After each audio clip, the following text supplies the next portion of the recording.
கதை முடிகிறதா? அதிமுகவின் கதை முடிகிறதா? அண்ணாமலை சொன்ன அந்த ஒரு வார்த்தை அதிரடி பேட்டி. அண்ணா திராவிட முன்னேற்றக் கழகம் அணையப்போகும் விளக்கு என்பதனால் தான் பிரகாசமாக எரிவதாக பாஜகவின் மாநில தலைவர் அண்ணாமலை விமர்சித்துள்ளார். காரைக்குடி செட்டிநாடு பகுதிக்கு வந்திருந்த அண்ணாமலை செய்தியாளர்களை சந்தித்த போது தெரிவிக்கையில், தமிழகத்தின் தேர்தல் பிரச்சாரத்தின் போது அமித்ஷா திருமயம் பைரவர் கோயிலுக்கு வருகை தருவதாக இருந்தது. ஆனால் மோசமான வானிலை காரணமாக அவரால் செல்ல முடியவில்லை. அவரின் பயணம் ரத்து செய்யப்பட்டது. தேர்தல் பரப்புரை முடிவதற்குள் அந்த கோவிலுக்கு அமித்ஷா வருவதாக உத்தரவாதம் அளித்ததன்படி தேர்தல் பரப்புரையின் கடைசி நாளான இன்று அவர் பைரவர் கோயிலில் தரிசனம் மேற்கொண்டுள்ளார்.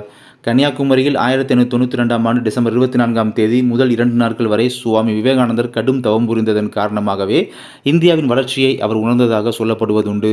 விவேகானந்தர் தவம் புரிந்த அந்த பாறையில் அமைந்துள்ள மண்டபத்தை பராமரித்து வரும் தனியார் அழைப்பின் பெயரிலேயே பிரதமர் நரேந்திர மோடி அங்கு தியானம் மேற்கொள்ள உள்ளார். அதனால் அங்கு பாஜகவினர் யாரும் நாங்கள் செல்லவில்லை. மேலும் மக்கள் மன்றத்தில் இந்துத்துவா குறித்து விவாதம் நடப்பது மகிழ்ச்சிதான். அதன் உண்மையான விளக்கம் அப்போதுதான் வெளிவரும். இந்துத்துவா யாருக்கும் எதிரி கிடையாது. வருகிற ஜூன் 4 பிறகு அதிமுக எங்கே இருக்கப் போகிறது என்பதனை பார்க்கத்தான் போகிறோம். யார் எத்தனை இடங்களில் வெற்றி பெறுகிறார்கள் என்பதையும் பார்க்கத்தான் போகிறோம்.